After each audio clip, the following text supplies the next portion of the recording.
Assalamualaikum warahmatullahi wabarakatuh. Alhamdulillahirabbil alamin wassalatu wassalamu ala sayyidina Muhammadin wa ala alihi washabihi ajma'in, amma ba'd. Apa kabar adik-adikku sekalian di Yayasan Mahfazul Aitam yang saya cintai?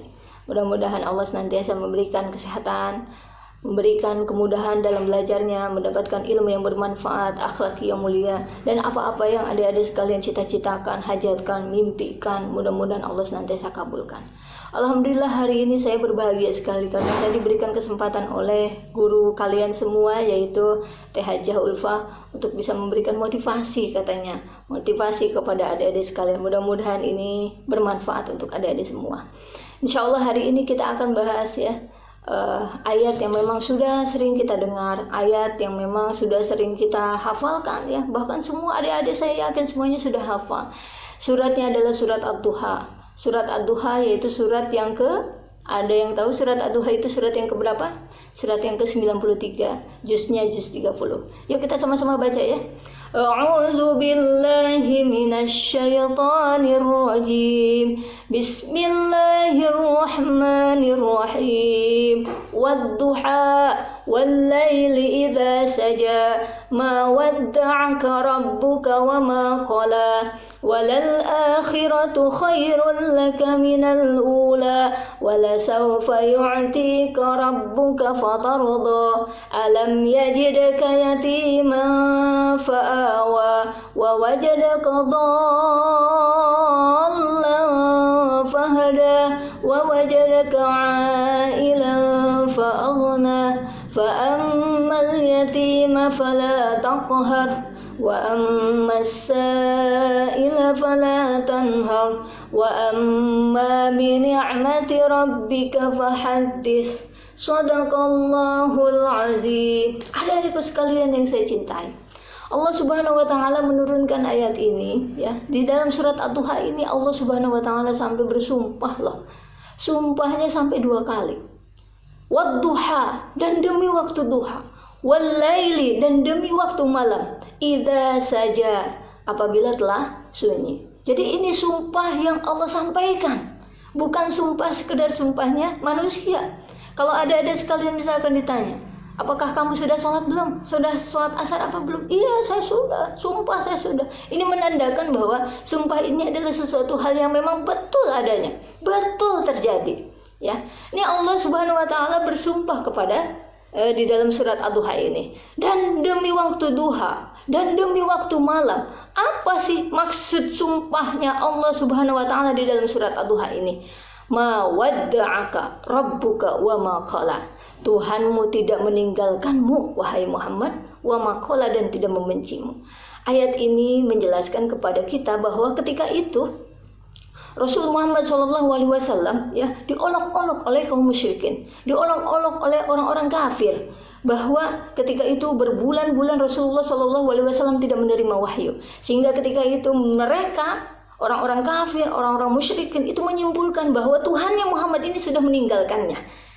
Oleh karena itu Allah menurunkan ayat ini, menjelaskan, menekankan ya kepada kita semua, kepada Muhammad ketika itu. Dan ini juga menjadi motivasi buat kita semua, menjadi tahu bahwa Allah Subhanahu Wa Taala tidak pernah meninggalkan Nabi Muhammad, dan Allah pun tidak pernah meninggalkan dan tidak pernah membenci Nabi Muhammad. Walal akhiratu khairul laka minal ula, dan sungguh yang kemudian itu lebih baik bagimu minal ula, daripada permulaan. Nah, ini menjelaskan tentang akhirat jauh lebih baik dibanding dunia. Walau sawfa yu'tika rabbuka fatarda, dan sungguh Tuhanmu pasti memberikan karunia-Nya kepadamu, fatarda, sehingga engkau puas. Jadi tidak mungkin Allah Subhanahu Wa Taala menciptakan Rasul Muhammad SAW lalu kemudian ditinggalkan. Begitupun dengan kita. Tidak mungkin Allah Subhanahu Wa Taala menjadikan, mohon maaf adik-adik sekalian, mungkin saat ini sudah tidak memiliki ayah, sudah tidak memiliki ibu. Tidak mungkin Allah itu membenci kalian. Justru inilah yang menjadikan jalan bahwa Allah Subhanahu Wa Taala menyayangi kalian. Alam yajidka yatiman fa'awa, di ayat selanjutnya, di ayat yang ke-6. Bukankah dia mendapatimu seorang yang yatim? Fa'awa, lalu dia melindungimu. Jadi Allah menjadikan dia sebagai seorang yatim lalu kemudian melindunginya Nabi Muhammad. Tidak mungkin Allah menjadikan dia yatim lalu kemudian Allah melupakannya. Allah menyia-nyiakannya. Pasti Allah ini melindunginya. Wa wajadaka dhallan fahada, dan dia mendapatimu sedang bingung. Mendapati Muhammad nih sedang bingung. Fahada, lalu Allah pula yang memberikan petunjuk. Wa wajadaka 'ailan fa'aghna, dan dia mendapatimu seorang yang kekurangan lalu dia memberikan kecukupan. Adik-adikku sekalian yang saya cintai, ayat ini memotivasi kepada saya khususnya dan kepada adik-adik semua bahwa Allah Subhanahu wa taala tidak mungkin menyia-nyiakan kita semua. Kondisi saat ini adik-adik mungkin yang sudah tidak memiliki ayah, sudah tidak memiliki ibu, ini menjadikan jalan di mana Allah Subhanahu wa taala ingin adik-adik menjadi orang yang kuat, adik-adik menjadi orang yang sukses nantinya. Karena ya kesuksesan akan dibentuk dari hal-hal yang memang tidak kita inginkan.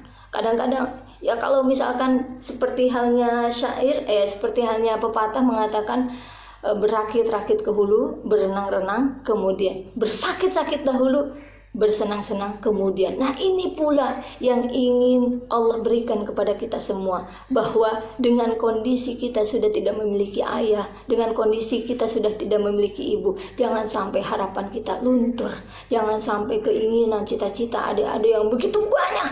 Mungkin impiannya ada yang pengen jadi dokter, impiannya ingin menjadi insinyur, ada yang cita-citanya pengen menjadi pengusaha sukses. Jangan sampai ini luntur. Karena apa? Karena ini sudah dicontohkan oleh baginda Rasul Muhammad SAW yang menjadi idola kita semua. Bahwa Rasulullah SAW dan dalam kondisi yang sangat keterbatasan, beliau dalam kondisi yatim piatu di usia yang sangat muda, 6 tahun beliau sudah yatim piatu. Lalu kemudian beliau diasuh oleh kakeknya. Kakeknya meninggal dunia ketika beliau di usia 8 tahun. Lalu kemudian diasuh lagi oleh pamannya. Ini menjadikan dia akhirnya lebih kuat dan dia bisa menjalani hidup dalam kondisi apapun. Mudah-mudahan adik-adik sekalian kuat, semangat ya, dan terus berupaya meningkatkan ibadahnya, kemudian meningkatkan belajarnya supaya apa yang adik-adik cita-citakan mudah-mudahan senantiasa Allah mudahkan jalannya. Itu saja mungkin adik-adik sekalian yang bisa saya sampaikan, kurang lebihnya mohon maaf. Akhirul kalam, assalamualaikum warahmatullahi wabarakatuh.